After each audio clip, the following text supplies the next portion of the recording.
Guys, good evening at saka magandang umaga po sa inyo lahat. Ang masasabi ko lang tungkol sa interview ni BBM, yung pumunta siya ng Australia, nag-visit siya, ay napakaganda talaga to. It's a bonus for the 31 million people who vote for BBM.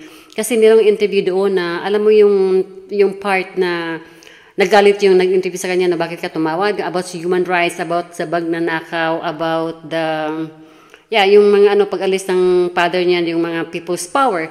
So, nakikita ko doon guys na BBM really gave a good answer. Parang validation yun para sa na-depensahan niya yung father niya. So, it's a good points. A good points for the 31 million people, Filipinos, na bumoboto about the human rights.